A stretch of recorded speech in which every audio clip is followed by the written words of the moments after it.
gelas botol ini. Ya. Itu kenapa seperti tepung, karena untuk memudahkan naburnya, Bu.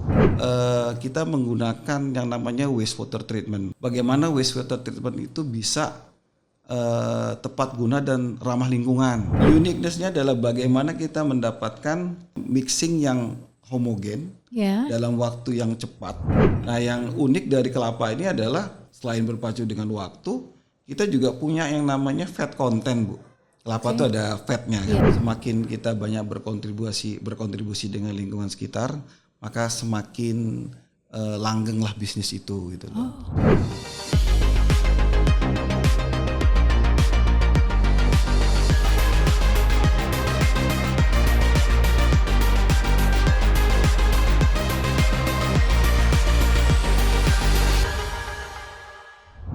Halo Global Lovers, setiap insan memiliki cara tersendiri untuk menuju sukses. Salah satunya dengan mengenal karakter diri dengan ilmu grafologi. Semuanya terangkum dalam Aksara Bercerita bersama saya, Kusuma Prabandari. Bicara tentang makanan berkualitas, rasanya tak lepas dari PT Sasa Inti, sebuah perusahaan makanan dan bumbu terkemuka di Indonesia. Tak hanya memproduksi monosodium glutamat, MSG, kini PT Sasa Inti juga memproduksi berbagai macam produk. Tamu saya kali ini sangat spesial karena beliau adalah Chief Manufacturing Officer PT Sasa Inti. Dari beliau kita akan mengupas banyak rahasia kesuksesan PT Sasa Inti menjadi salah satu perusahaan terkemuka di Indonesia. Halo Pak Snowerdi Sumardi. Selamat Terima siang, kasih sudah hadir di studio. Sama-sama. Kehormatan untuk saya loh Bapak bisa berkenalan dengan Bapak. Tapi saya harus menyapa dengan apa ya Pak supaya lebih singkat? Mungkin lebih gampang diingat pakai Snow. Pak Snow. Oke, kita akan berbicara lebih banyak dengan Pak Snow, tapi kita mengenal profil beliau terlebih dahulu berikut ini. Kinerja produksi PT Sasa Inti mulai dari awal hingga akhir berada dalam tanggung jawab Snowerdi Sumardi. Beliau adalah Chief Manufacturing Officer PT Sasa Inti. Perusahaan terus berkembang dan memproduksi sejumlah produk seperti MSG, tepung-tepungan, santan, dan kondimen lainnya seperti saus tomat, saus sambal, aneka bumbu dan kaldu yang diproduksi di 3 pabrik. Bagaimana mempertahankan kinerja dan produksi dari PT Sasa Inti, termasuk rantai pasok, proses produksi, hingga teknologi yang dipakai dan kontribusi pada lingkungan. Langsung saja kita simak obrolannya dalam Aksara Bercerita bersama Kusuma Prabandari. Pak Snow, Ya. terima kasih sekali lagi sudah hadir. Sama-sama, Unik Bu. sekali loh nama Bapak. Boleh sebelumnya kita ngobrol panjang Bapak cerita mengapa namanya Snowerdi Pak? Ya, saya lahir di Iowa, Bu, di Amerika. I see. Waktu ayah saya dan ibu saya sekolah postgraduate lah, mereka ngambil PhD di mana, di Iowa University. Ya. Ya lahirlah saya di musim salju. Oh, makanya namanya Snow. Oke. Kayak nama saya ya. Snowerdi. Kalau saya Google rasanya Snowerdi Sumardi itu cuma satu-satunya saya di dunia gitu. Rasanya begitu Pak. Saya juga akan coba Google karena kombinasi antara Snow dengan Werdi tadi ya Pak ya. Betul, Iya, betul, tidak ada betul. duanya Pak. Oke, senang mengenal Bapak dan sudah hadir di tempat ini. Tapi sebagai seorang profesional Pak, saya ingin bicara. Bapak menceritakan pada saya bagaimana rekam jejak Anda sebagai profesional dalam hal ini di PT Sasa Inti. Kenapa Pak Bapak tertarik untuk menahkodai bidang produksi di PT Sasa Inti? Ya. Sebenarnya saya mengenal top manajemen Sasa Inti cukup lama, Bu, ya. Sekitar 2017 lalu ya, kemudian kita keep in touch ya. Kebetulan saya memang berkarir banyak di consumer good ya. Oke. Saya banyak berkarir di multinational company, Bu. Banyak, you can name it lah, multinasional di Indonesia. Dan ya alhamdulillah di pertengahan 2022 kalau saya nggak salah, saya ketemu dengan CEO grup kita gitu ya. Dan di situ beliau mengungkapkan visi misinya beliau. Kebetulan ini generasi ketiga, Bu. Generasi ketiga ya. Generasi ketiga. Dan memang bos saya ini memang masih muda, dengan semangat mudanya mempunyai vision yang menurut saya nyambung nih dengan apa yang saya ada dalam betul ide Pak Snow. ide-ide saya. Di antaranya sebenarnya adalah lebih ke arah bagaimana kita mendevelop suatu sistem yang bukan copy paste dari multinasional, tapi kita lihat multinational system tapi bernuansa Nusantara lah. Gitu. Ada local wisdom di situ yang dimasukkan. Jadi kita bisa melihat bagaimana kita bisa mendevelop putra putri Indonesia untuk bisa berdaya juang dan berdaya saing tinggi, tapi dengan tetap mengedepankan semangat kekeluargaan, Bu. Gitu loh. Oh begitu. Karena kalau in quote kadang-kadang multinasional itu memang berjuang dan bersaing tinggi, tapi ya ilmu teganya juga tinggi gitu. Iya. Padahal di balik itu semua kalau seseorang itu merasa nyaman, dia merasa homey, itu jauh lebih kuat, jauh lebih kuat. Gitu ya. Gitu lah. Jadi dari situnya saya pikir Oke. Bapak cocok dengan itu ya. Jadi sebetulnya ketika Bapak bergabung, apa target perusahaan atau owner pada Bapak? Sebenarnya apa yang sudah dilakukan oleh pendahulu dari bos saya itu, atasan saya itu sudah sangat baik, Bu. Kalau enggak mungkin salah satu eksis di Indonesia gitu ya. Betul. Tapi dalam kategori tingkat persaingan yang saat ini baik aja nggak cukup gitu ya. Kemudian kita bagaimana bisa menggali hidden value, kemudian menghilangkan non added value, itu satu hal yang berbeda gitu, Bu. I see. Kadang-kadang diperlukan sudut pandang yang berbeda pada saat kita ingin mendapatkan sesuatu yang baru. Karena biasanya orang kalau sudah melulu dengan rutinitas, agak sulit dia ajak breakthrough thinkingnya. Jadi mudah-mudahan saya datang nggak sebagai musuh, tapi saya melihat dari teman-teman di operation juga cukup welcome, dan kita mulai pelan-pelan gitu ya melihat suatu permasalahan dengan sudut pandang yang sedikit berbeda. Melakukan pembaruan begitu ya Pak ya. Tapi saat ini kan setahu saya ada 3 pabrik ya sebetulnya kalau di PT Sasa Inti ya. 3 pabrik dengan lokasi yang berbeda-beda, yang berjauhan. Sebetulnya mengapa demikian Pak? Kalau kita ambil sejarahnya, pabrik yang paling tua itu pabrik di Gending, Probolinggo, yang memproduksi MSG yang Ibu sebutkan tadi. Di mana kita mengenal Sasa, yang kami kenal Sasa yang kami kenal di awal. Pabrik itu didirikan di Jawa Timur mendekati penggilingan gula, Bu. Karena memang Sasa ini kan bahan intinya adalah tetes tebu. By produknya dari penggilingan tebu. Nah, jadi by produknya diambil, kita bilang tetes tebu tadi, dibeli dari penggilingan gula di sekitar kita gitu. Nah, kalau pabrik kedua yang ada di Cikarang, mengapa di Cikarang? Pabrik ini sebenarnya diakuisisi oleh Sasa, baru diakuisisi oleh Sasa. Pada saat Sasa memutuskan untuk bergerak tidak hanya di MSG, maka mereka melihat tepung-tepungan bumbu ini merupakan satu produk yang cukup menarik. Demandnya cukup tinggi ya Pak ya sekarang ya. Cukup tinggi, betul. Dan kembali lagi sourcing bahan dasarnya kan tepung, Bu. Dan produsen tepung terbesar di Indonesia tuh ada di Tanjung Priok, Bu. Oh begitu, jadi mendekati juga dengan source-nya ya. Benar. Nah, anak yang terakhir yaitu pabrik kita di Minahasa Selatan yang memproduksi santan-santanan, itu juga mendekati produk dasarnya kan bahan kelapa. Nah, sourcing kelapa the best kelapa yang ada di Indonesia itu adanya di Sulawesi, Bu. Begitu. Jadi banyak memang industri kelapa yang berbasiskan bahan kelapa itu adanya di Sulawesi. Tidak hanya berupa santan, tapi juga ada berupa tepung, ada yang berupa juga air kelapa itu sendiri. Oh begitu. Betul. Jadi dari kelapa itu sudah ada 3 produk yang bisa dihasilkan. Yang dari Sasa ya, Bu. Yang dari Sasa, Sebenarnya masih ada produk turunan lagi yaitu minyak kelapa.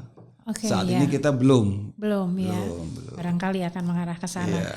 Artinya semua lokasi pabrik itu semua mendekati raw materialnya ya, lebih ke sana ya. Itu bagian dari strategi Sasa memang ini memang begitu ya. Di depan kita semua kita dipamerkan oleh berbagai macam produk, Pak. Kalau boleh di cluster ya, Pak. Kira-kira produk ini apakah semua dari pabrik yang mana, Pak? Dan Bapak bisa jelaskan masing-masing ini kelebihannya ya kurang lebih seperti apa ya? Kalau MSG sebenarnya Ya. kita sebut tadi mecin lah kalau orang Indonesia Ya, nyebutnya, ya, itu tadi vetsin ya. dari pabrik gending. Oke. Kita MSG itu sebenarnya produknya serupa, Bu. Yang membedakan tuh biasanya cuma ukuran butiran. Maksudnya serupa dengan Maksudnya kalau MSG itu nggak ada MSG rasa vanila, MSG I rasa see. jeruk itu nggak ada. Oke, jadi MSG generik semua. ya, Generik. lebih generik ya. Yang membedakan hanya ukuran butirannya saja. Oke. Apakah ukuran butiran itu juga mempengaruhi apa atau Enggak, hanya lebih ke arah kepraktisan. Oke. Misalnya yang ada di gelas botol ini, Ya. itu kenapa seperti tepung karena untuk memudahkan naburnya, Bu. Oh, ini untuk meja ya biasanya ya. Oh, betul. oke. Bukan untuk di dapur ya, lebih banyak di meja. Kalau Oke. yang lain kan yang lebih besar tuh untuk dilarutkan di Untuk masakan. dilarutkan. Oh ya, Betul. oke. Oke. Nah itu yang MSG-nya. Kalau yang di Cikarang itu yang kemasan-kemasan bentuknya segi-empat ini, Ya. yang isinya tepung-tepung gitu, Ya. itu ada di Cikarang. Di Cikarang. Plus kondimen tuh pasta, Bu. Jadi ada sambal, ada saus tomat. Oke. Sekarang kira-kira ada berapa jenis produk Pak yang ada di PT Sasa Inti? Kita itu kalau nyebut varian, Varian. kita sebenarnya ada sekitar 16 varian. 16 varian. Tapi kalau stok kuping unitnya, ragamnya, Bu, Iya. ragamnya itu sekitar 86 lebih lah. 86 karena setiap varian punya subvariannya lagi. Betul. Ukuran biasa berdasarkan ukuran. Oh, karena ukuran. Oke. Dan ukuran itu menyesuaikan biasanya apa Pak? Target marketnya atau Bisa, Bu, bisa dibilang seperti itu. Kadang-kadang ukuran itu ditentukan oleh preferable dari konsumen sendiri. Oke. Misalnya kayak santan, kenapa dikemas 65, kenapa dikemas 200? Ya, Nah, itu tergantung kebutuhannya. Ya? betul. Kalau yang 65 biasanya ibu-ibu rumah tangga, Bu. Ya. Sekali gunting habis. Ya. Ini saya kesukaan saya Pak. Betul. Ini paling enak karena ada tutup Ada ulirnya. tutupnya, ya, ya. ada tutup Tapi ulirnya. memang karena dia cair, jadi memang ada umur khusus ya Pak. Ya. betul. Kalau saya lihat tadi ada Sasa santan yang dengan Tepung. tepung. Betul. Pertimbangannya apa Pak? Tepung lebih ke arah praktis, Bu. Ada masakan-masakan yang santan itu ingin disajikan dalam bentuk butiran tepung. Kue-kuean, Bu, misalnya. Oh, begitu. Ya. Kalau kita tahu kan dulu zaman ibu-ibu tuh suka parutan kelapa kering ya. Ya, ya. Bisa kayak begitu. Sebenarnya ada yang namanya desiccated coconut. Sebenarnya adalah ampas kelapa setelah santannya diambil itu dikeringkan, itu desiccated coconut. Ya. Tapi fat content-nya rendah.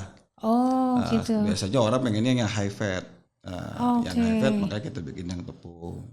Jadi memang sangat mempelajari apa kebutuhan masing-masing kelompok konsumen ya. Oke, iya. Teknologinya Pak, karena Bapak kan Chief Manufacturing ya Officer. Artinya teknologi yang digunakan oleh PT Sasa Inti ini seberapa tingginya sih? Gitu. Apalagi kalau kita lihat sebetulnya kembali ke nama Sasa di mana awalnya adalah MSG ya. Itu kan dari dulu sampai sekarang barangkali teknologinya kurang lebih sama barangkali. Tapi untuk secara keseluruhan apa kelebihan dari PT Sasa Inti dalam sisi teknologinya? Ya, kita dari sisi produsen tentunya menginginkan produksi yang efisien, Bu. Oke. Efisien dan tepat guna lah. Ya, efisien tapi kalau nggak tepat guna juga ngapain? betul, gitu ya. betul. Memang produknya produk lama misalnya kayak MSG itu, tapi jangan salah. Pembuatan MSG sendiri itu berurutan dengan waktu itu juga mengalami evolusi, Bu. Walaupun memang menggunakan konsep pembuatan MSG berdasarkan bakteri, tapi tentunya kita menginginkan supaya si bakteri itu lebih produktif. Kemudian bagaimana membuat produktif, kita membuat dia nyaman, Bu. Sehingga pada saat dia berproses, dia makan si bahan dasar tebu tadi dan dia bisa menghasilkan monosodium glutamat dengan kemurnian yang tinggi. Itu sendiri butuh proses.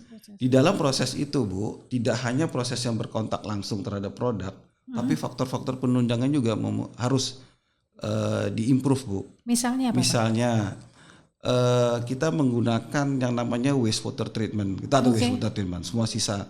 Bagaimana wastewater treatment itu bisa tepat guna dan ramah lingkungan, salah satunya.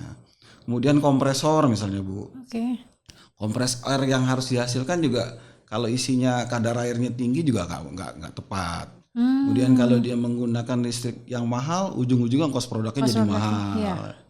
Kita Oke. juga menggunakan gas turbine, Bu. Jadi gas turbine itu oke. pembangkit listrik gitu ya.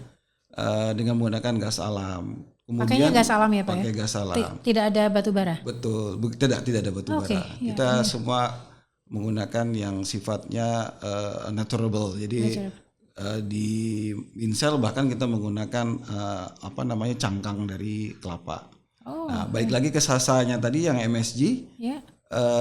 Turbine yang kita gunakan itu juga kogeneratif, artinya apa? Gas turbine itu menghasilkan gas buang yang tinggi, Ya. panas yang tinggi ya. Iya. Nah, panas yang tinggi itu kita buat jadi kayak boiler, Bu. Oh, oke. Terus Jadi nanti tuh, itu digunakan untuk proses. oh jadi muter ya? Muter-muter aja. Oke. Nah, jadi kalau dibilang kalau dulu mungkin konsepnya seperti apa, kesini kita makin ngeliat nih Ya. teknologi apa yang bisa Dan kita itu makin gunakan. efisien ya sebetulnya. Harus, ya? Bu, harus karena ya. mau tidak mau kita berpacu dengan waktu dan harga. I see. Harga dari bahan mentah. Nah, balik lagi ke teknologi yang lain sama, Bu. Walaupun misalnya kayak kemasan-kemasan tepung ini kayaknya simpel ya, Bu. Padahal. Cuman ngaduk-ngaduk doang terus dipak. Enggak gitu ya. Oke. Karena Di mana uniqueness-nya di mana Pak? uniqueness-nya adalah bagaimana kita mendapatkan mixing yang homogen Ya. dalam waktu yang cepat. Oke. Harus Kemudian cepat ya harus berarti. cepat, Ya? Harus dan cepat. dengan waste yang rendah. Rendah. Gitu. Sehingga balik lagi supaya bisa menghasilkan produk dengan efisiensi cost yang cukup bisa kita katakan bersaing dengan yang lain. Oke. Balik ke santan itu lebih rumit, Bu. Apalagi dia kan air ya Pak ya. Artinya Betul, ada- santan iya, ini mulai dari kelapanya tuh ada constraint-constraintnya, Bu. Oke, saya bisa cerita ini Ya, kan pengetahuan boleh umum karena aja. ya betul dan supaya meyakinkan Betul. kita semua ya bahwa produk itu dikonsumsi dengan aman dan kemudian memang materialnya itu apa ya Pak namanya? Terpilih. Terpilih ya. Betul. Bagaimana Pak ceritanya? Kelapa itu kalau dia belum dikupas masih dalam bentuk utuh. Cangkang masih ada. Masih bentuk utuh hijau itu ya kayak di pinggir Oke, jalan. ya. Itu bisa sampai 4 bulan, 5 bulan. Oh, sih. Tapi begitu kita kupas sabutnya, ketemu serabutnya. 3 titiknya dia, itu umurnya cuma 4 hari, Bu. Oh ya? Begitu saya kupas, saya keluarkan airnya, saya ambil dagingnya, Ya. itu umurnya cuma 4 jam, Bu. Oh. Jadi kembali lagi gimana cara kita berpacu dengan waktu tadi. Ya. Mulai tidak hanya mata rantainya operation tuh nggak cuma di pabrik, Bu. Mulai dari supply chain-nya kita supply nih. chain-nya, Mulai betul. dari planningnya, ya, kemudian delivery-nya, manufacturing-nya, ya. Itu merupakan satu kesatuan utuh. Nah, yang unik dari kelapa ini adalah tadi yang saya bilang, selain berpacu dengan waktu, kita juga punya yang namanya fat content, Bu. Kelapa itu ada fatnya, kan, Iya, ada fatnya. Fat ini unik, Bu. Kalau nggak kita proses dengan benar, kalau ibu-ibu suka ngomong tuh gini, Bu, Gimana Pak? santan tuh suka pecah. Ya, Nah, betul. artinya fatnya pecah sama air. Ya, betul. Ya, jadi pecah, nggak jadi kan? Iya. Rendang nggak jadi, Betul, lodeh betul. nggak Iya, jadi. Gitu. iya. Nah, ini sama diproses juga nggak boleh pecah. Oke. Nah, dan kita berpacu dengan waktu. Itu semua teknologi, Bu. Teknologinya terus terang berevolusi, Bu. Dari dulu yang namanya direct steam injection, jadi maksudnya dipanaskan dengan steam yang langsung direct gitu ya, sampai dengan yang nama indirect steam injectionnya, supaya menghasilkan menggunakan panas yang tidak terlalu tinggi, tapi dengan hasil yang tetap lebih baik dengan waste yang rendah. Ya, karena panas yang terlalu tinggi apakah itu berakibat pada rusaknya? Betul. Santan ini kalau orang teknik nyebutnya non-nitrogen liquid. Apa itu? Kalau dipanasin jadi kental. Jadi bukan orang kan kalau dipanasin jadi encer. Ini dipanasin jadi keras, Bu. Kayak kue, Bu. Jadi begitu dipanasin mateng. Mateng ya. Nah, itu yang agak uniknya dari santan. Apalagi ini setiap proses itu kan kuantitasnya besar ya. Betul. Artinya teknologi itu sangat berperan tinggi ya. Ibu bisa bayangkan sehari kita menghabiskan lebih dari 500.000 butir kelapa, Bu. Sebentar Pak, satu hari 500.000 butir kelapa setiap hari. Dan proses produksi itu tiap hari? Tiap hari, Bu. Seminggu 6 hari kerja. Berarti itu supply dari kelapanya sendiri. Apakah kebun sendiri atau ada kerjasama kita bekerja sama dengan petani-petani sekitar, koperasi sekitar, ada juga asosiasi petani kelapa. Gitu. Dan itu mempunyai keunikan sendiri-sendiri karena ini kita harus bersosialisasi dengan lingkungan masyarakat sekitar. Jadi ada hal-hal yang unik. Agar rantai pasoknya juga tetap continue terjaga gitu ya. Musim hujan mereka nggak mungkin naik bahaya. Oh, oke. Kemudian pada saat musim-musim tertentu di mana mereka banyak upacara adat, itu nggak boleh juga naik ke atas Oke, pohon, berarti berbahaya. schedule dari Betul. bagian produksi ini sangat ketat ya. Benar. Itu baru kelapa ya, Bu, belum yang lain. Iya, baru kelapanya sudah seperti itu pusingnya nih. Pak Snow ini luar biasa nih, jadi menghadapi banyak produk ini masing-masing dengan uniqueness. Betul. Oke. Selain santan Pak, ini mungkin kalau yang santan itu yang paling sulit barangkali ya. Bagaimana Pak? Atau Menurut saya semua sulit ya. Iya, oke. Walaupun misalnya sebotol sambal ini kesannya cuma sambal tok gitu ya. Iya. Tapi kalau Ibu bisa tuh ceritanya mulai dari petani nih, Bu. Oke. Boleh Pak, Jadi di-spill sedikit. kita tahu lah mata rantai petani cabai ini kan banyak lika-likunya Iya, betul. ya. Ya. Dan kita terus terang dari sisi bisnis kadang-kadang agak direpotkan pada saat harga itu naik. Nah, pada saat harga turun kita kadang-kadang kasihan sama petaninya gitu loh. Iya. Biasanya Sasa terus terang dalam konteks seperti ini benar-benar perusahaan lokal yang sangat baik saya bilang gitu ya. Oke, sangat peduli pada petani ya. Jadi pada saat petani kelabakan dengan harga yang rendah kita ambil, Bu. Kita ambil, tapi dalam prosesnya ya terpaksa itu kita vakum dulu untuk kita gunakan nanti step by step lah, prosesnya step by step gitu loh. Di situ ada teknologi untuk Di situ ada teknologi, Bu, penyimpanan, teknologi vakumnya dan sebagainya. Oke. Dulu kalau orang masak sambal itu orang nyebutnya katanya menggunakan pemindah panas plate, atau kalau nyebutnya plate heat exchanger PHE gitu ya. Ya. Tapi sekarang sudah menggunakan tube heat exchanger, itu teknologinya lebih ribet, tapi kecepatan untuk masaknya jauh lebih cepat.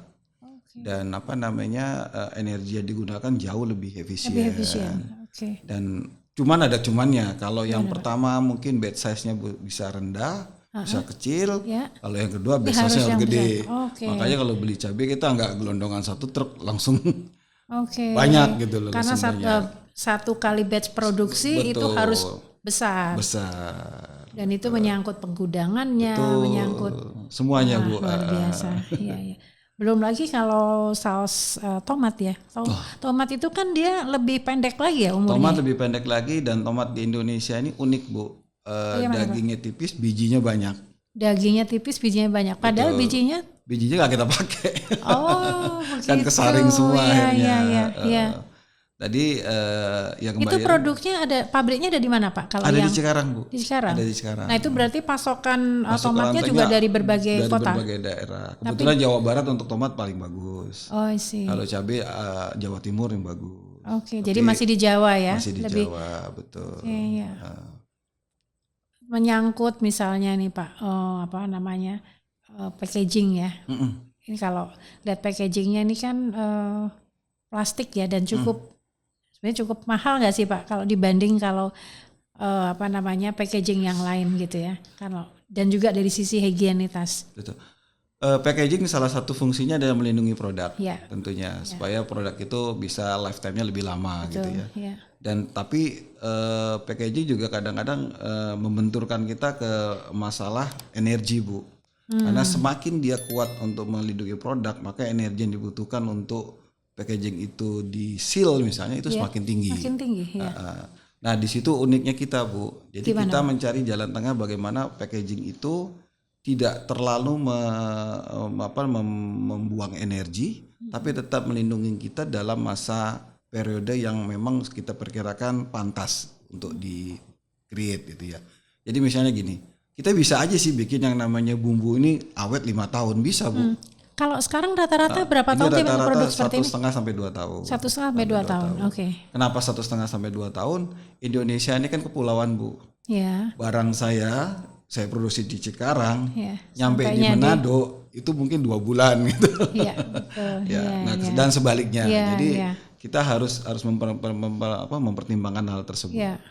Nah, namun demikian tetap kita lihat bahwa packaging ini merupakan salah satu sarana kita untuk iklan atau untuk mempromosikan produk gitu ya. Banyak sebenarnya yang bisa dilakukan di packaging ini dan memang sedang kita lakukan. Di antaranya mengurangi ketebalan packaging, Karena packaging itu nggak cuma dari luas bidang permukaan, tapi grammage-nya Bu, beratnya. Beratnya. Nah, jadi kalau kita bilang mengurangi plastik, mengurangi packaging, yes, kita kurangin beratnya.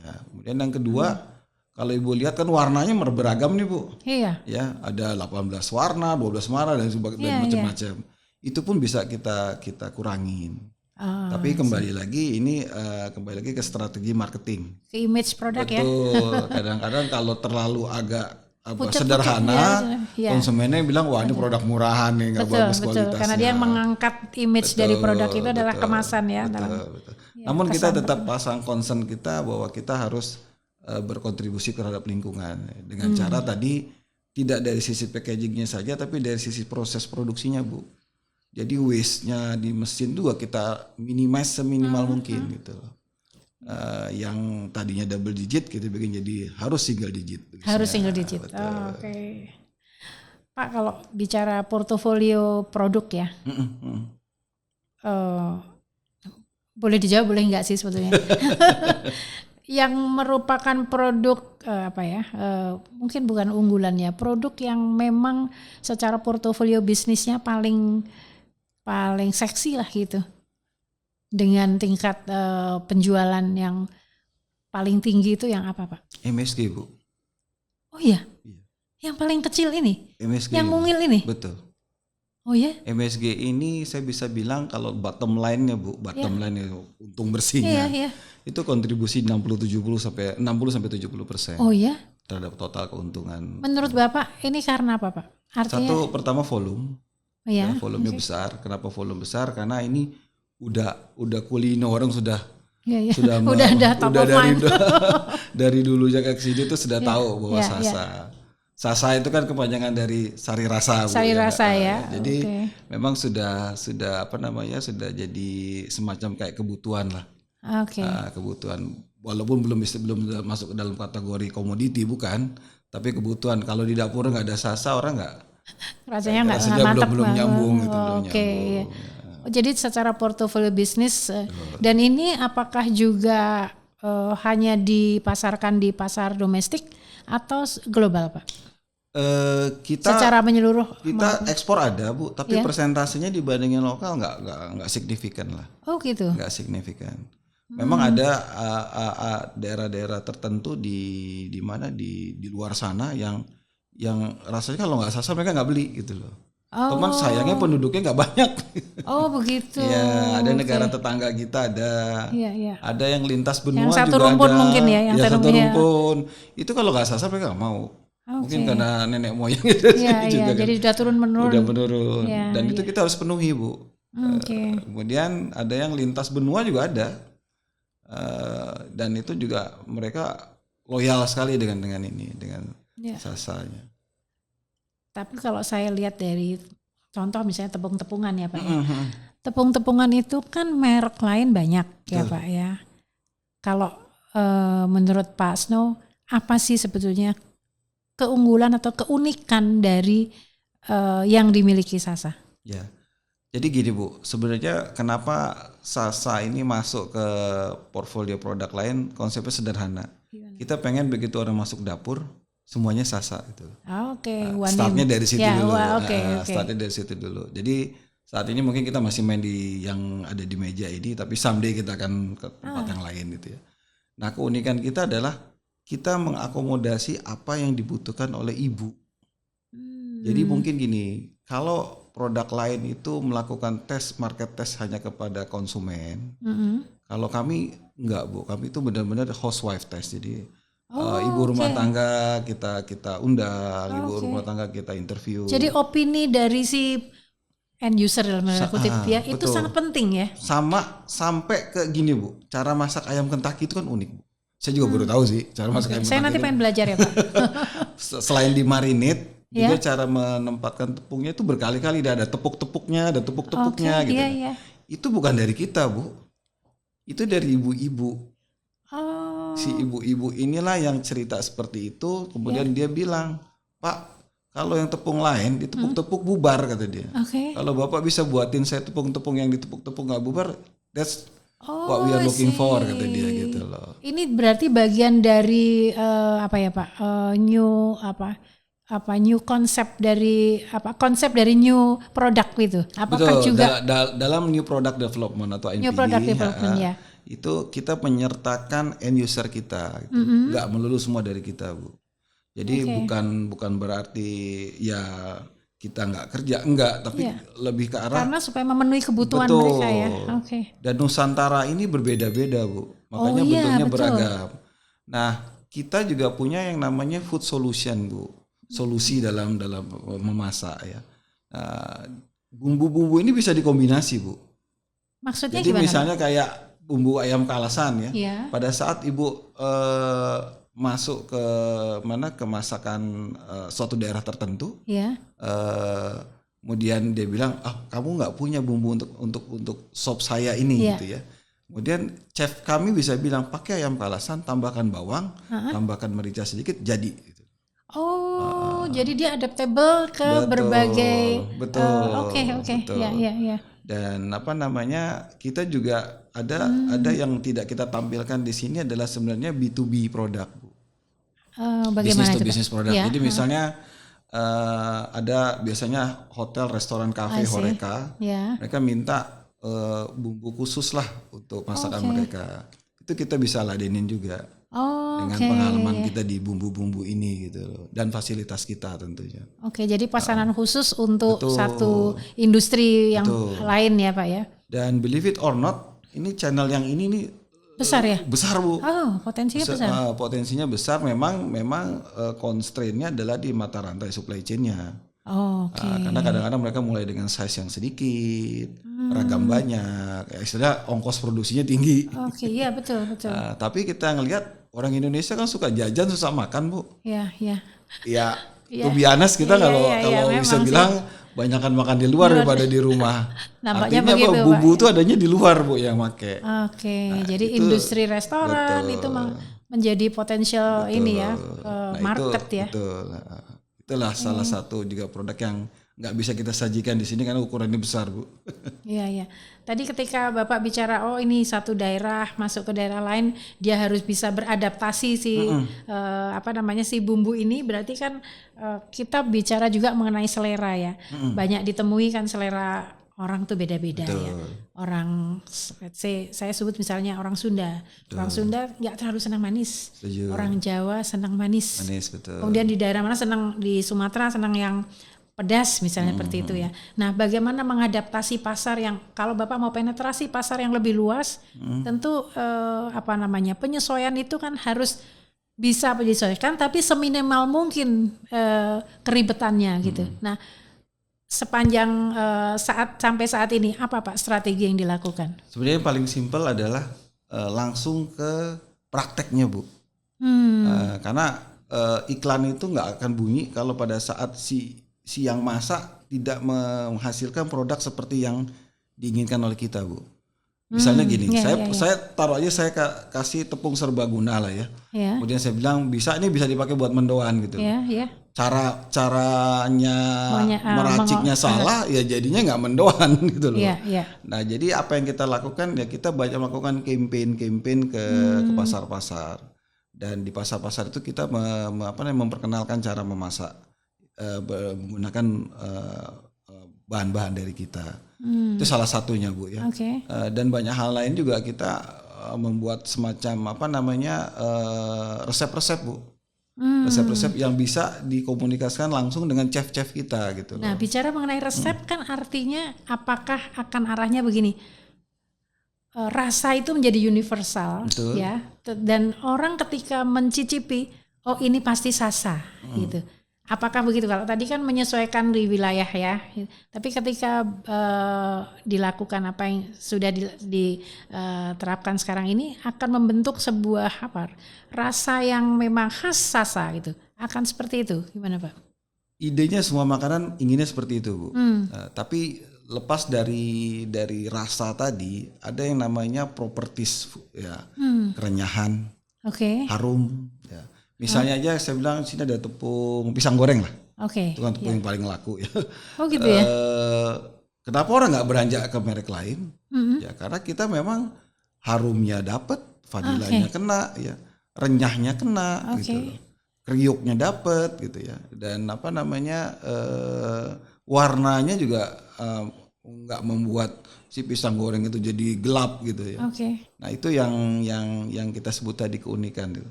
Memang konsep orang masak kadang-kadang kalau merem aja taunya rasa gitu loh. Tapi kan orang Iya. makan nggak merem Bu. Iya betul Pak. Ada ngelihatnya, ada ngerasanya, ada dengernya gitu loh. Iya. Nah itu yang kita lakuin Bu. Iya. Jadi artinya ketika ada berbagai macam sampel pisang goreng gitu ya Pak. Betul.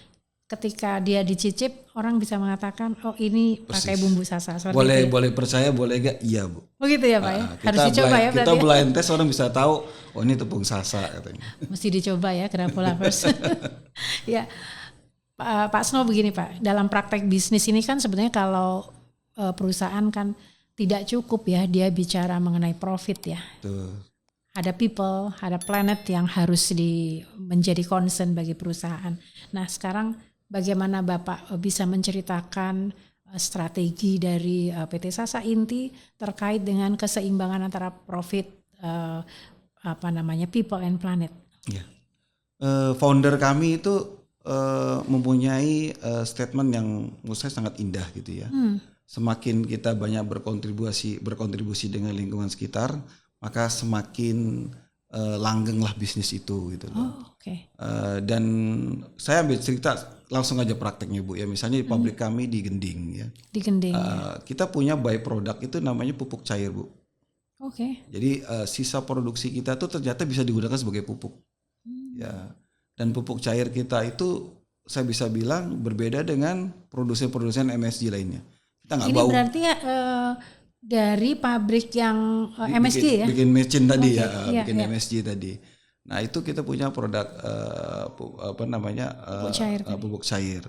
Nah pupuk cair ini kita distribusikan ke petani-petani. Oke. Tapi kalau kita kasih gratis kan jadi lucu. Iya. Tentunya Tidak mendidik makanya juga Pak? Tidak mendidik. Kita kasih harga yang menurut saya sangat murah. Sangat murah, bahkan murah sekali gitu ya. Oke. Dan kita ya syukur alhamdulillah petani banyak terbantu ya. Dan ini saya bilang bagaimana kita berkontribusi balik terhadap lingkungan secara nyata tuh Bu ya. Walaupun di samping itu ya kegiatan CSR kita bukan udah rahasia umum di Probolinggo besarnya kegiatan CSR di pabrik kita yang di Gending itu. Dan kita juga memperhatikan lingkungan dengan sangat peduli. Okay. Saya sangat bangga dengan pusat-pusat limbah, pengolahan limbah kami. Iya. Kenapa? Karena yang dihasilkan benar-benar ramah lingkungan Bu. Oke. Dan itu bukan fasilitas yang abal-abal lah istilahnya ya. Benar-benar yang sophisticated ya, yang right teknologi, bahkan teknologi di luar belum menerapkan kita sudah nerapin. Oke. Di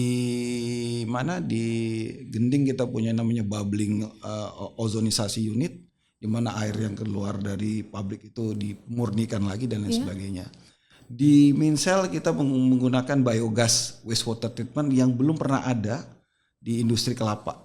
Jadi Ibu bisa bayangin air kotor kelapa itu kan kayak santan gitu. Iya. Itu keluarnya jadi air bening kayak air mineral biasa gitu. Oh ada pengolahannya. Betul. Oke. Sehingga tidak ada limbah. Jadi benar-benar air kita tuh keluar diperebutkan petani Bu. Oh, Jadi untuk mengaliri sawah-sawah di sekitarnya itu. Jadi yang di touch itu bagaimana kita tidak mencemari lingkungan dulu Bu. Iya betul. Dalam Di ring bentuk satunya apapun. itu aman Betul. ya Pak ya. Oke. Ya, orang juga nyaman, tetangga aman, nggak bau pabriknya, nggak berisik pabriknya gitu. Nah itu penting. Betul. Kemudian bagaimana kita berkontribusi nih mendevelop lingkungan sekitar supaya juga ekonominya naik Bu. Ya. Kalau di Gending terus terang karena pabriknya lama, kita bisa bilang 89-92% itu orang dari sekitar Bu. Oke. Ya, orang dari Jadi sekitar. lokal sudah sangat Betul. terlibat ya. Tapi kita juga mendevelop lingkungan sekitar bagaimana bisa memunculkan ekonomi menengah yang ekonomis lah. Tumbuh ya. Jadi produk MSG itu juga nggak didik bagaimana cara membuat masakan, tapi bagaimana mereka meng-create produk yang bisa dijual. Jadi itu ada kegiatan seperti itu. Kalau di sekitar Minsel, bukan main Bu, karena di sana dengan segala rasa hormat ya penduduknya memang masih membutuhkan pendidikan. Jadi kita bikin sekolah, Ya. kita bikin pusat pelatihan. Nah itu tadi kan menyangkut bagaimana people ya, Betul. baik internal di perusahaan, keselamatan kerja karyawan dan juga manusia-manusia di sekitar gitu ya. Nah apakah itu juga sejauh mana keterlibatan atau tanggung jawab dari PT Sasa Inti ini terhadap pengembangan mungkin potensi sumber daya manusia di lingkungan sekitar? Kita terus terang tugas yang dibebankan ke saya yang menurut saya masih merupakan PR besar adalah bagaimana mendevelop bibit-bibit unggul daerah untuk bisa suatu hari duduk sebagai top manajemennya kita, Bu. Oh, dan itu memungkinkan kan? Itu Dari sisi memungkinkan karena kalau saya lihat di Probolinggo manajer-manajer muda saya sudah mulai ada nih dari sekitar. Nah kalau di tempat lain kita kalau Cikarang agak sulit karena memang itu kota industri. Tapi memang tenaga kerjanya memang dari nggak jauh-jauh dari Cikarang. Kalau di Minahasa Selatan ya kita ngambil dari lokal, Bu. Alumni dari Universitas Termuka di Manado itu juga banyak bekerja dengan kita dan pendidikannya juga kita tidak hanya mendevelop orang itu mulai pada saat dia lulus, bahkan sebelum lulus, Bu. Jadi kita beri kesempatan mereka magang. Di Ijon nggak Pak? Artinya di Ijon tuh ya mereka ya selain diberi kesempatan magang dan mereka yang bagus memang nanti akan ditarik gitu. Saya nggak berani ngijon, tapi terus terang saya bilang sama tim SR saya pegang anak itu, pegang anak itu. Once dia lulus saya mau dia di sini. Karena orang sana kalau di Ijon malah kabur. Gitu ya. Tapi kita baru juga menemukan salah satu bentuk kerjasama yang menarik nih, Bu. Karena kita lihat ada politeknik di sekitar yang mempunyai fasilitas peralatan yang cukup memadai yang tidak diberdaya gunakan, Bu. Padahal banyak pekerjaan-pekerjaan teknik yang bisa kita istilahnya gini, kalau di daerah Minahasa Selatan tuh mencari kontraktor teknik itu sulit, Bu. Adanya di Jawa. Nah, sekarang untuk yang hal-hal sederhana aja, ngelas misalnya tutup mesin ya. Kemudian ya yang simpel-simpel Bapak harus ambil dari Jawa jauh kan, Bu. Bahannya kita bawa sendiri. Nah, kita lihat politeknik ini bisa. Walaupun memang awalnya kita ngajarin, Bu. Alhamdulillah 3 bulan yang lalu kita bisa mulai ngorder lah. Jadi saya bilang sama politekniknya jangan dilihat dari sisi nilainya, Pak. Tapi bagaimana mahasiswa-mahasiswa Bapak itu langsung mempraktekkan ilmunya gitu loh. Walaupun secara ekonomis juga nggak murah, Bu. Jadi kita memberikan ada mereka investasi juga, khusus ya, Pak. Betul. Karena mereka punya bending plate ya untuk menekuk plat, kemudian punya juga gas argon yang untuk bisa ngelas stainless steel yang nggak dipakai kecuali hanya untuk praktek sekali-sekali aja gitu loh. Begitu kita kasih order kan nanti berkali-kali dia pakai. Iya, gitu. Betul. Dan keuntungannya masuk ke universitas sendiri. Masuk, iya. Gitu. Kalau dari sisi human capitalnya dari 3 pabrik ini mana yang paling banyak, Pak, tenaga kerjanya? Gending, Bu. Gending paling besar ya. Paling besar. Kita punya sekitar 1.400 orang di sana. Di sana. Dari sisi konteks ini, Bu, latar belakang pendidikan di Gending itu saya bisa bilang itu SMA ke atas. Lumayan cukup tinggi loh ya tinggi. SMA ke atas ya. Kalau di Minsel banyak juga, Bu, tapi memang pendidikannya agak rendah karena memang mereka tenaga kerja lebih yang sifatnya harian, jadi kupas kelapa, kupas daging, yang tidak membutuhkan tingkat pendidikan tinggi, tapi betul, skill aja ya. Kalau yang di paling banyak SDM-nya yang di MSG ya? Tetap di Gending. Tapi kalau dari latar pendidikan yang paling tinggi Gending, tapi yang paling rendah ya Minsel. Cuman di Minsel ada unik, Bu. Ini kelebihannya Sasa cuma ada lagi. Pak? Kita menyediakan fasilitas perumahan karyawan. Saya punya 194 pintu, Bu. Jadi itu kalau dibilang kayak desa sendiri itu. Dan di situ padahal mereka orang lokal ya? Mereka tuh yang lokal nggak tinggal situ karena rumahnya sekitar situ.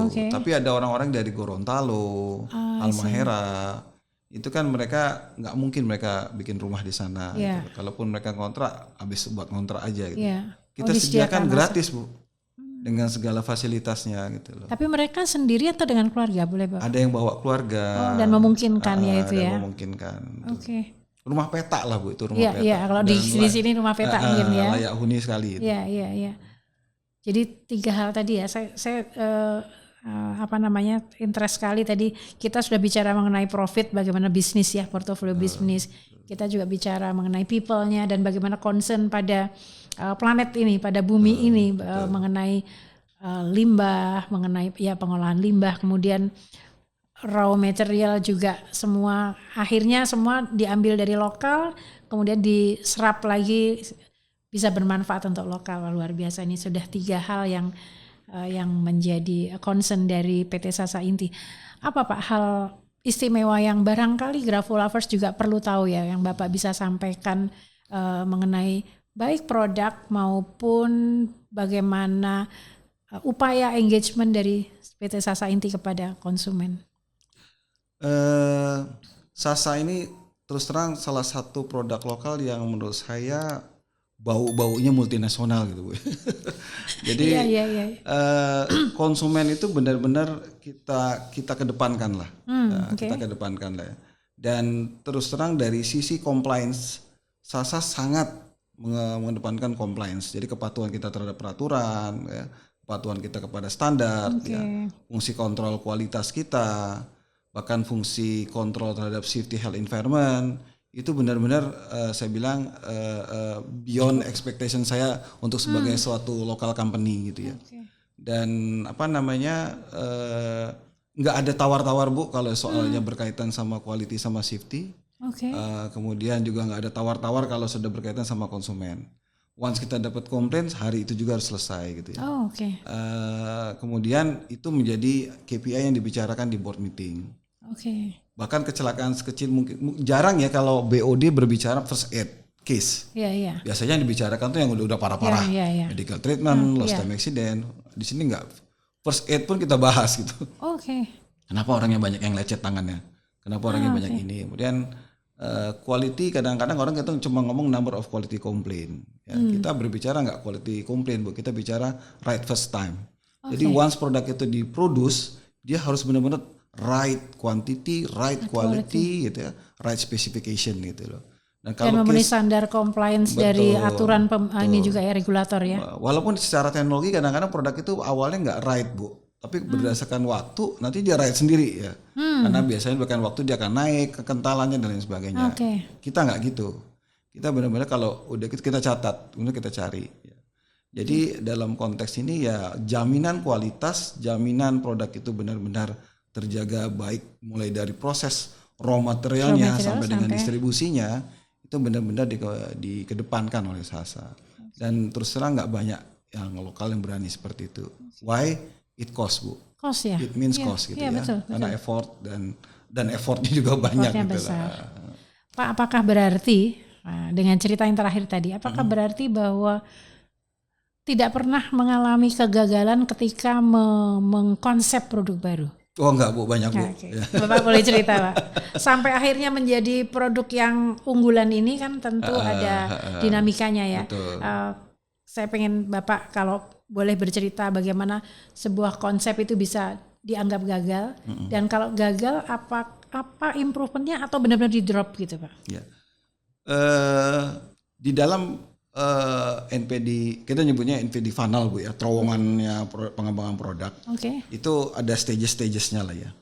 Stages terakhir itu biasanya adalah stages feedback dalam proses desain. Betul.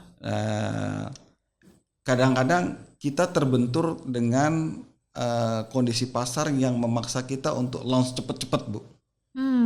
Jadi proses tadi nggak diikutin tuh. Maunya pokoknya harus target launching bulan ini misalnya gitu ya. Karena kebetulan lagi tren ini kata kalau ini lepas momentum selesai. Kita ada beberapa produk seperti itu dan pada saat kita develop nggak ada masalah Bu, nggak ada masalah sama sekali. Persis seperti yang kita inginkan. Tapi mesti produk itu kan perlu di retain dulu di laboratorium scale gitu ya. kita lihat mungkin beberapa waktu ada nggak propertiesnya berubah apa enggak gitu loh. Oke. Tapi karena satu dan hell kita potong, enggak lah udah pasti mirip ini gitu loh. Oh, I see. Ternyata itu produk begitu di launch ke pasar nggak bisa disisain Bu, harus dipakai semua gitu loh. Sebentar Pak, di situ ada tahapan tes market nggak? Di situ ada proses tahapan dalam konteks market ada Bu. Oke. Tapi dalam konteks product stability test Oke. itu kan mesti ada standarnya. Iya, betul. Potong biasanya gitu loh untuk Oke, ngejar waktu gitu iya. loh. Nah itu yang kadang-kadang pas begitu launch kejadian ternyata ada hal-hal yang nggak kita temuin di tes-tes sebelumnya. Misalnya tadi saya sebutkan once dibuka ya harus dihabiskan. Ya, kalau nggak dihabiskan bukannya dia beracun atau berjamur dan lain-lain semua, bukan Bu. Tapi produk itu karena kontak dengan udara luar maka terjadi reaksi samping Bu. Menyebabkan warnanya berubah misalnya. Iya. Konsumen kalau lihat warnanya berubah, wah ini Udah basi kata dia. Iya. Padahal aman gitu loh. Nah, itu salah satu bentuk root cause kenapa produk itu gagal karena tadi itu gitu loh. Iya. Di lain pihak juga kadang-kadang produk itu juga bisa gagal karena konsumennya berubah, Bu. Jadi kita ngikutin semua, ternyata konsumen begitu sudah di ujung dia bilang bukan ini yang kita cari produknya gitu loh. Oh. Kenapa? Karena pakai ini masaknya kelamaan kata dia. I see. Padahal kalau saya pakai produk biasa aja digoreng 4 menit mateng. Pakai punya Bapak bisa setengah jam di deep fried nggak matang-matang gitu loh. I see. Jadi Ketika udah sudah semua diuji cobakan, justru di ujung ini di ujungnya yang tidak jadi cocok lain. gitu ya. Oke. Nah kalau terjadi seperti itu, Nah itulah jadi kembali lagi lesson learn-nya tadi yang namanya development funnel tadi ada kaidah-kaidah yang memang nggak harus diikutin Bu. Kalau memang kita mau potong-potong semua, artinya kita gambling. ya. Kalau pas sukses ya sukses, kalau enggak. Tapi Sasa nggak mau gambling Bu. Apalagi kalau itu sifatnya merugikan konsumen gitu loh. Karena pada akhirnya yang rugi juga konsumen. Udah beli gagal gitu kan. Nah, sedangkan Sasa paling cuman dia sudah tarik aja produk dari pasar gitu loh. Oke. Dengan resiko kerugian ya. Oke. Tapi artinya bahwa kegagalan itu pernah terjadi, pernah ada karena ada salah satunya step-step yang terpotong seperti itu ya. Atau tadi terjadi perubahan selera dari usernya gitu. Betul. Kalau boleh di rata-rata Pak, seberapa banyak sih terjadi seperti itu? Terus terang mungkin kalau dari 100 kita launching mungkin cuma 2-an lah Bu. Oh, oke. Ya, jadi kecil sekali persentasenya terhadap apa yang saya sebut tadi produk gagal di pasar. Iya. Dan biasanya begitu pernah ada kegagalan, lesson learn-nya itu Pak benar-benar robust kita lihat. Kita lihat apa, kemudian kira-kira salahnya di mana, kemudian apa yang mungkin terjadi ke depan, salahnya bisa nggak seperti itu. Iya. Jadi lesson learn-nya benar-benar dikedepankan gitu. Iya. Dan Sasa sangat banget berhati-hati. Makanya kadang-kadang saya suka gemes Bu gitu ya. Sangat berhati-hati dalam melaunch suatu produk baru. Kebetulan R&D di bawah saya juga. Oh gitu. Jadi pada saat kita berhadapan dengan apa yang diinginkan oleh tim marketing, tim sales, ya biasanya kita berbicara panjang lebar kali tinggi supaya mereka ngerti. Iya. Itu mereka ngerti. Oh oke, kalau itu concernnya Ya. baru mereka ngerti. Gitu. Karena tidak cukup hanya memenuhi selera pasar ya. Betul. Tapi perlu mengedukasi pasar juga kan Pak? Betul. Seperti itu ya. Nah ini kan produk sudah banyak, variannya juga banyak. Ini masuki tahun baru Pak. Betul. Akan ada atau memang sudah disiapkan ada new product? Mungkin. Ada Bu, insya Allah ada. Oke. Insya Allah ada. Boleh dibocorin sedikit nggak Pak? Yang Kira-kira tadi saya apa, bilang Pak? sebenarnya produk itu nggak melulu produk yang langsung berkenaan sama konsumen. Kita juga lihat produk-produk yang bisa kita hasilkan sebagai produk sampingan dari produksi kita. Oh, oke. Jadi kayak misalnya tadi, nggak usah ditutup-tutupin lah. Kayak santan tadi yang belum kita masukin kan minyak Bu. Oh, oke. Padahal minyak kelapa itu seksi Bu. Betul. Ibu tahu nggak minyak kelapa itu sekarang jadi bahan bakar pesawat Bu. Oh, Nyebutnya biofuel after. biofuel after. Kalau kita mau bilang sebagai produk komoditi, minyak kelapa untuk bahan bakar pesawat itu seksi Bu. Dari Padahal sisi itu konsep. bisa diproduksi dari Ampas kelapa. bayinya kelapa. Wah, potensinya yang besar. dibuang-buang tadi itu loh, Bu. Iya, Yang potensinya besar dibuang-buang sekali tadi, ya. betul. Bisa menjadi portofolio bisnis baru yang Benar. sangat menjanjikan. Dan itu membuat produksi kita itu close loop. Close Jadi loop, benar-benar nggak ada yang kebuang. Nggak, iya, Benar-benar nggak ada yang iya. kebuang. Tadi saya belum cerita kalau di Mincel itu kita menggunakan biomass boiler. Ya. Jadi bahan bakarnya itu tempurung kelapa kita itu, Bu. Oh, itu yang digunakan. Dikeringkan, dibakar untuk bikin steam. Oke. Gitu loh. Jadi benar-benar semua Ya kayak pramuka, Bu, nggak ada saya baru mau sisanya. bilang pramuka kan gitu ya, kelapa Itu semua lambangnya kepake. itu benar-benar semua dari Semua tunas kepake. sampai ke Betul. oh, luar biasa dan itu memang Indonesia banget ya Pak. Nah, saat ini emang kita belum punya fasilitas untuk create minyak tadi, sehingga sampah-sampah kelapa itu ya kita kumpulkan, kita jual. Yang ngambil rebutan, Bu. Oh, iya. Ngambil rebutan. Dan itu menjadi peluang gitu ya. Peluang gitu, peluang. Ya, luar biasa. Peluang. Pak, sebelum saya tutup, saya pengen tahu ya, sebetulnya ini biasanya pengguna ya yang di dapur. Produk-produk seperti ini kan kadang digunakan tidak langsung habis ya Pak.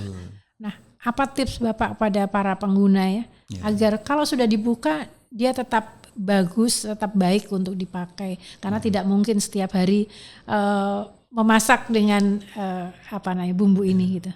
Sebenarnya produk itu pada saat developmentnya kondisi ekstrim yang kita ambil, Bu. Oh, Jadi oke. terbuka dan lain sebagainya. Itu malah sudah dicobakan. Sudah dicoba. Oke. Pada saat kita menyebutkan expire date itu sudah consider itu, Bu. Oke. Sudah consider itu. Tapi tetap produk itu tetap akan ada penurunan gitu ya, penurunan karena tepung-tepungan ini misalnya hygroscopis, dia menyerap uap air dari udara. Kemudian sama MSG juga hygroscopis udara. Dan kita nggak pernah tahu udara kita tuh kayak apa di Seperti sekitar. apa, betul. Kemudian kalau kayak santan-santan juga sama, Bu. Kalau dia kontak dengan udara, kita nggak tahu kadar bakteri di udara seperti apa. Oke. Ya cara yang paling tepat ya memang dihabiskan. Tapi kalau memang tidak bisa dihabiskan, dibuat serapat mungkin. Serapat mungkin. Di pasar udah banyak kok penjepit-penjepit saset yang bisa digunakan gitu. Oke. Jadi ini tipsnya adalah bagaimana menggunakan atau memanfaatkan, mengkonsumsi produk-produk ini, kita mesti tahu juga ya bagaimana cara menyimpan sebelum dia dihabiskan. Betul, Bu. Luar biasa. Senang sekali Pak Snow setelah kita ngobrol banyak ini, banyak ilmu yang saya peroleh dan Grafolovers peroleh. Mudah-mudahan ini menjadi sebuah pengetahuan yang membuat kesadaran kita untuk ya bisa tetap masak di rumah secara praktis gitu ya, atas pengetahuan yang disampaikan Pak Snow. Setelah saya berbincang dengan Pak Snowerdi yang begitu seru dan beliau sangat piawai dalam manufacturing, tentu saja saya ingin sekali juga sekarang belajar dari Pak Snow mengenai karakter beliau. Kalau saya lihat dari seorang Chief Manufacturing Officer, tentu ada karakter-karakter khusus. Kalau menurut Bapak nih, Bapak bisa sampai saat ini seperti ini, apa hal istimewa karakter yang menurut Bapak kuat menjadi kunci sukses Bapak?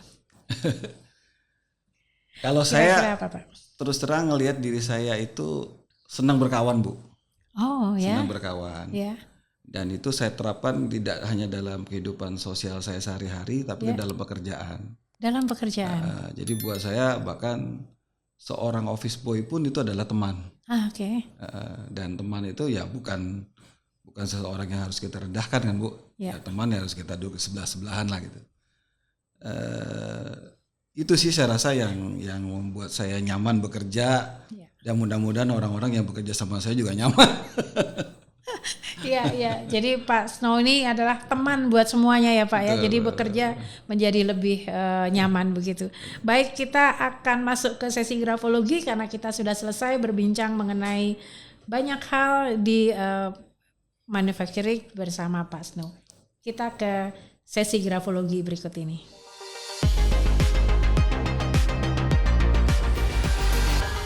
Grafolovers, saya bersyukur hari ini Pak Snow sudah bersedia menulis dan mengirimkan kepada saya tulisan tangan beliau.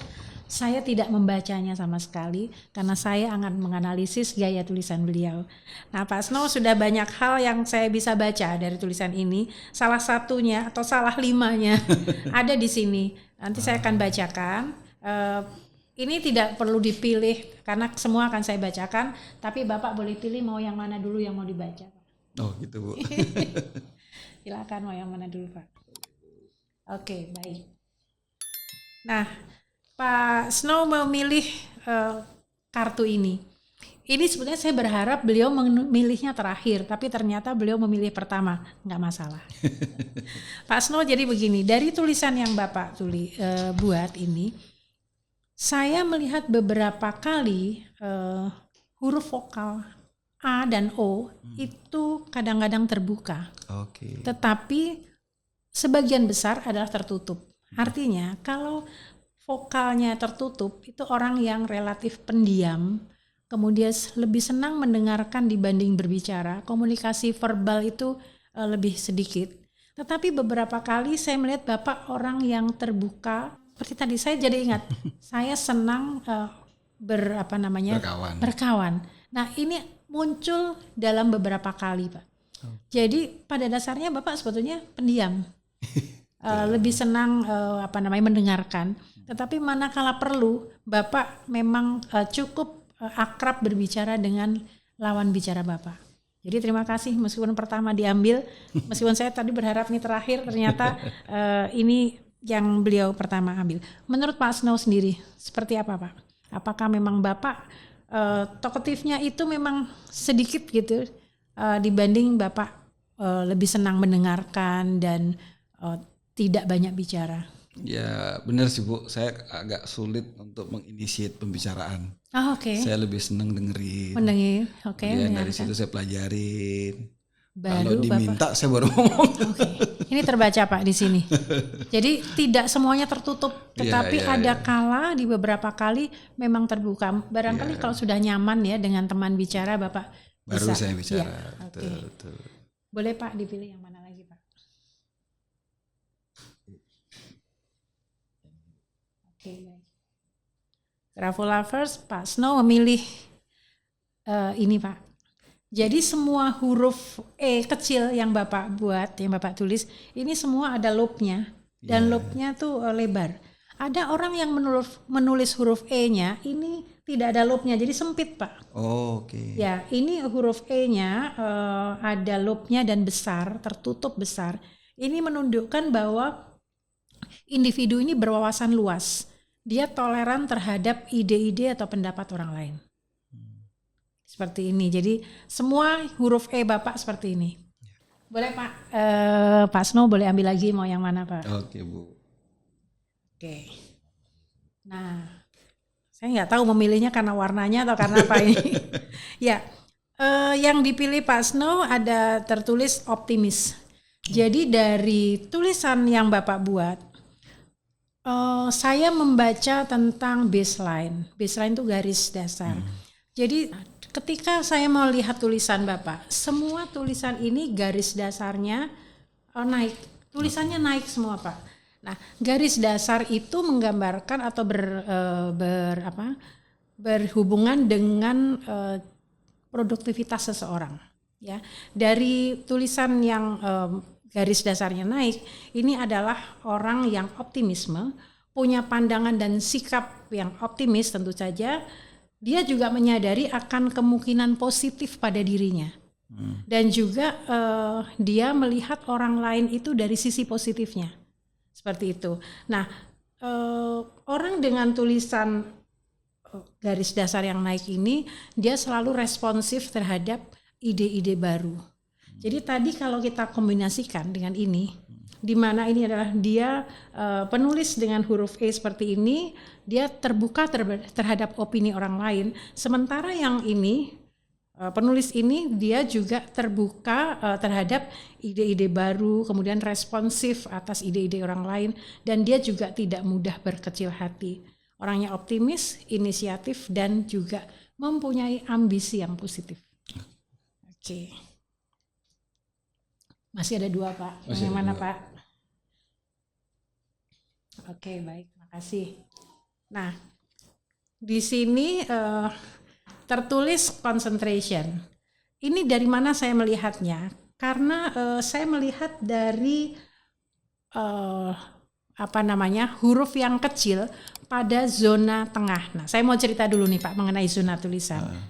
Di dalam setiap tulisan yang dibuat tulisan tangan itu ada 3 zona tulisan. Ya, bayangkan kalau Bapak menulis huruf B, itu zonanya atas dan tengah. Ya. Huruf G itu zona tengah dan bawah. Kalau A dan U dan sebagainya zona tengah. Nah, saya membaca di zona tengah Bapak itu kecil semuanya, lebih kecil ukurannya dari 3 mm. Jadi ukurannya kurang dari 3 mm. Ini termasuk dalam middle zone yang kecil. Dikatakan dalam kartu ini mengatakan bahwa orang dengan middle zone yang kecil dia punya konsentrasi yang penuh. Dia orangnya mempunyai konsentrasi yang penuh dan juga dia punya perencanaan yang baik untuk hal-hal yang jadi kalau dia sudah membuat sebuah tujuan, dia akan membuat perencanaan yang baik. Dia konsentrasi pada tujuan yang sudah dia tetapkan. Seperti itu. Nah, yang terakhir, kebetulan terakhir tulisannya thank you. Padahal saya mau bicara mengenai slant atau kemiringan. Yeah. Jadi begini Bapak, dalam tulisan tangan itu seseorang punya kecenderungan bisa menulis dengan miring ke kanan, miring ke kiri atau tegak. Kalau saya lihat tulisan Bapak ini, saya nggak tahu, kita tidak bicara mengenai usia ya, tetapi anak-anak sekarang rata-rata tuh tegak. Orang dulu tuh sangat miring ke kanan. Okay. Nah, kalau Bapak ini miring ke kanan tetapi hanya antara 110 sampai 130 derajat. Okay. Saya taunya dari mana karena saya ngukur Pak. Memang saya pakai alat ukur, saya pakai busur derajat seperti itu. Oke, dengan Bapak dengan slide right slant seperti ini. Ini menunjukkan bahwa Bapak punya respon emosi yang sangat tertata bagus. Jadi orang dengan menulis dengan miring ke kanan ini, dia punya good balance antara pikiran dan hatinya. Bahkan dia tidak menunjukkan reaksi berlebihan ketika terjadi accident. Biasanya dia bisa menggabungkan antara akal sehat, kemudian kasih sayang dan juga pengertian. Jadi orang dengan kemiringan yang hanya 110 sampai 130 seperti itu Pak. Kemudian dalam situasi yang sangat emosional, dia mungkin saja dia terbawa perasaannya, tetapi dia lebih logis dalam mengambil keputusan. Seperti itu. Ini sudah 5 kartu yang kita baca, tapi saya masih punya tambahan analisis dari tulisan Bapak. Izin ya Pak. Silakan Bu. Nah sekarang saya akan bicara margin Pak. Pertama kali biasanya kalau saya menganalisis itu saya melihat bagaimana seseorang membuat layout. Ini kan kertas, kemudian Bapak menempatkan di tengah gitu ya. Yeah. Ini namanya kita bicara margin, karena margin itu ada margin kiri, kanan, atas dan bawah. Nah, margin atau jarak antara tulisan dengan kertas itu pada dasarnya menggambarkan mengenai motivasi seseorang untuk mencapai tujuan. Kalau itu margin kanan ya. Kalau yang margin kiri itu menggambarkan bagaimana hubungan dia dengan masa lalu. Kalau margin atas itu motivasi, margin bawah itu komunikasi. Nah kalau saya lihat margin Bapak ini semuanya teratur persis di tengah. Nah, ini nanti saya akan tunjukkan di layar. Persis di tengah dengan teratur atas bawah kiri kanannya itu relatif tidak bergeser. Semua teratur seperti itu. Tidak banyak orang bisa menulis seperti ini Pak. Karena ada yang kemudian ke kanan, ada yang ke kiri, ini teratur. Ini menunjukkan bahwa dia berjiwa bisnis. Kemudian memiliki tujuan yang jelas, dia punya kebanggaan pada dirinya, ekspresif dan artistik. Oke, ini dari marginnya. Nah, kemudian saya juga akan bergeser ke bentuk tulisan. Ada orang yang menulis bentuk tulisannya itu bulat, ada yang kaku, ada yang tajam-tajam seperti itu ya. Dalam hal ini saya melihat tulisan Pak Snow ini kaku Pak. Tulisan kaku ini menggambarkan bahwa dia punya karakter dapat melakukan tugas berat. ibaratnya gini, kalau memberikan pekerjaan atau tanggung jawab atau target pada orang dengan bentuk tulisan seperti ini akan lebih cepat selesai dibanding yang tulisannya bulat. Oh gitu. Ya, jadi dia dinamis, pekerja keras dan dapat melakukan tugas berat. Ya pantas Pak, Bapak dengan posisi sekarang memang tuntutannya tinggi ya Pak ya. Nah kemudian berikutnya saya bicara mengenai connecting and disconnecting dari skrip itu. Zaman dulu orang tua kita, mungkin nenek kita, kakek kita kalau menulis itu nyambung semua ya. Kemudian bergeser terus menjadi tidak nyambung, berdiri sendiri. Sampai sekarang anak-anak kita juga mungkin tulisannya pisah-pisah gitu. Kalau Pak Snow ini unik karena connecting and disconnecting scriptnya itu kurang lebih sama, seimbang. Jadi kadang-kadang nyambung, kadang-kadang tidak nyambung. Ini bagusnya adalah dia orang yang kreatif. Dia mudah beradaptasi dengan lingkungan lingkungan baru di mana dia berada. Dan dia juga handal dalam banyak bidang. Hanya memang tidak selalu yang akan saya katakan ini negatif. Ada positifnya juga. Beliau orang yang tidak sabar. Nah, ketidaksabaran ini juga ditunjukkan dengan huruf I, di mana I dan J Bapak, titiknya itu selalu ke kanan. Oh gitu. Jadi titiknya itu selalu ke kanan, ditambah tadi bentuk tulisan kaku. Ini menggambarkan bahwa orangnya tidak sabar. Jadi kalau punya anak buah yang kayaknya lelet, Bapak pasti ayo. Benar. Ini ditunjukkan oleh dua hal tadi, disangatkan oleh I dan J yang titiknya ke kanan, lari begitu Pak ya. Kemudian Bapak menyadari kan Pak, kalau tulisan Bapak tulisannya kecil-kecil, betul ya. Saya tidak menduga bahwa, karena saya kan hanya mengenal Bapak profil dari short bio Bapak CMO gitu ya. Saya tidak membayangkan tulisannya sekecil ini. Ketika saya melihat dengan size seperti ini, memang confirm Bapak orang yang sangat detail, kemudian mampu berkonsentrasi panjang, tepat dan akurat, bijaksana dan baik hati. Wah kalau itu amin. Ya. Bapak kalau yang bagian itu amin. Padahal kalau ini memang terbaca Pak dari seperti itu. Jadi dengan tulisan yang kecil ini Bapak mampu dibanding orang lain tahan stres dan bisa berkonsentrasi panjang. Ketika seseorang harus menghabiskan waktu mengerjakan sesuatu, dia tidak selesai karena tidak tahan duduk lama, tidak tahan stres terlalu lama, Bapak lebih kuat dibanding orang yang tulisannya lebih besar dari ini. Seperti itu. Kemudian saya bicara spasi. Spasi itu kan berarti jarak ya Pak.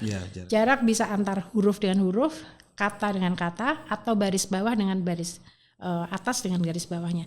Nah, spasi dalam tulisan Bapak ini sempit, relatif sempit, karena ada orang memang yang spasinya itu bisa lebih dari 8 mili seperti itu. Ini spasinya sempit. Dengan spasi sempit antara kata dan baris ini menggambarkan bahwa Bapak juga ternyata punya ketergantungan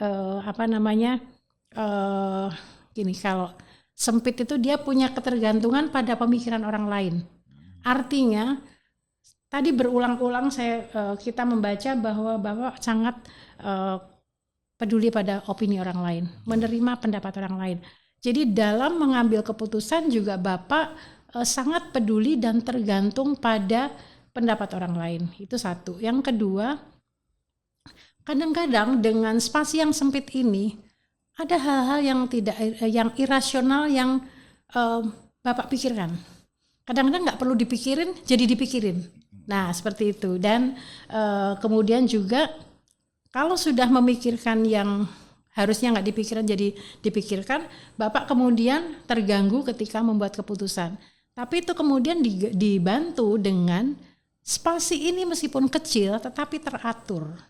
Dengan spasi yang teratur, Bapak itu mampu mengelola tugas-tugas yang rutin, yang sifatnya itu memerlukan tindakan-tindakan yang teratur. Jadi ini kombinasi Pak. Ketika tadi spasinya itu sempit, itu tergantung pada pemikiran orang lain. Ketika memutuskan mungkin lebih ke atasan ya, bagaimana concern mereka dan sebagainya, konsumen dan market tadi ya. Tetapi karena spasinya itu teratur, maka Bapak mampu mengelola dan membuat keputusan-keputusan yang sifatnya itu lebih rutin, lebih teratur seperti itu. Itu dari spasi. Nah, masih ada ternyata Pak. Banyak sekali yang bisa dibaca dari tulisan Bapak. Saya senang sekali karena Bapak menulisnya banyak. Iya, cerita semua itu. Saya belum baca ini Pak ceritanya. Jadi nanti saya baca Pak setelah ini Pak. Oke. Nah tadi saya sempat menceritakan mengenai zona dalam tulisannya Pak. Zona atas, zona tengah, dan zona bawah. Zona atas itu memang berkaitan dengan spirit, motivasi. Zona tengah itu lebih ke ego, kondisi saat ini. Zona bawah itu terkait dengan material, kesehatan, dan seksual. Kalau kita lihat lower zone Bapak itu nggak pakai loop semua, tidak ada loopnya, tapi tegas ke bawah. Jadi firm ya, downstroke-nya firm gitu. Ini menggambarkan bahwa Bapak punya determinasi.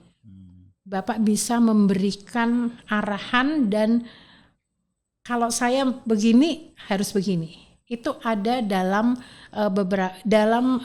zona bawah Bapak. Jadi punya determinasi, kemudian beliau juga project finisher, kemudian result oriented, dan juga dapat diharapkan dalam menyelesaikan tugas. Oke, ini di zona bawahnya. Nah, di semua zona bawahnya Bapak itu seringkali setelah selesai itu ada sudut tajam ke atas. Ya, artinya adalah orang ketika bergaul dengan Bapak atau berkomunikasi dengan Bapak, dia memang harus menjaga supaya Bapak itu firm, Bapak itu nyaman. Karena Bapak bisa mengambil tindakan yang sifatnya itu direct gitu ya, direction, tapi yang memaksa itu bisa Bapak lakukan. Tidak semua orang berani melakukan itu, tetapi saya membaca dari Bapak bisa melakukan ini. Artinya di banyak tulisan yang pernah saya baca, para pemimpin itu kebanyakan seperti itu Pak. Para pemimpin yang dalam arti pemimpin itu yang mereka memang harus mengambil keputusan dengan cepat, kemudian mereka mempunyai berhadapan dengan problem-problem yang berat, itu huruf di lower zone-nya itu banyak yang ada centang tajamnya ke atas. Itu jadi memang kalau Bapak membandingkan dengan tulisan zaman dulu, saya tidak tahu apakah sama atau tidak, tapi barangkali pengalaman hidup atau perjalanan karir ini juga mempengaruhi. Seperti itu. Kemudian dua dari yang terakhir, saya melihat bahwa huruf T, huruf H, ini kecil ya, huruf kecil T, H, G, dan Y itu semua simple, tidak ada loopnya. Tidak ada loopnya ya. Ini mengatakan bahwa Bapak selalu ingin menyelesaikan atau mencapai tujuan atau hasil dengan energi dan waktu yang minimal. Jadi Bapak tidak mau membuang-buang energi karena setiap pekerjaan dikatakan bahwa setiap pekerjaan harus selesai dengan energi yang minimal, efisien Pak. Kemudian dia juga memilih metode alternatif yang lebih baik dalam mengambil keputusan. Jadi tetap mengutamakan efektivitas tetapi harus efisien. Tadi saya ingat sekali Bapak tadi mengatakan buat apa ya efisien kalau nggak tepat guna. Ya betul. Nah itu tergambar di sini Pak. Tergambar di sini. Nah kemudian ada huruf M dan N dengan punuk belakang yang lebih tinggi. Huruf M barangkali ada hal-hal yang masih menjadi kekhawatiran Bapak saat ini, tetapi ini di-counter dengan bagaimana Bapak itu bisa menyelesaikan pekerjaan dengan lebih berpikir secara kumulatif. Jadi ada terlihat sih Bapak mungkin entah itu target pekerjaan atau apa, ada hal-hal yang Bapak khawatirkan belum selesai. Nah seperti itu.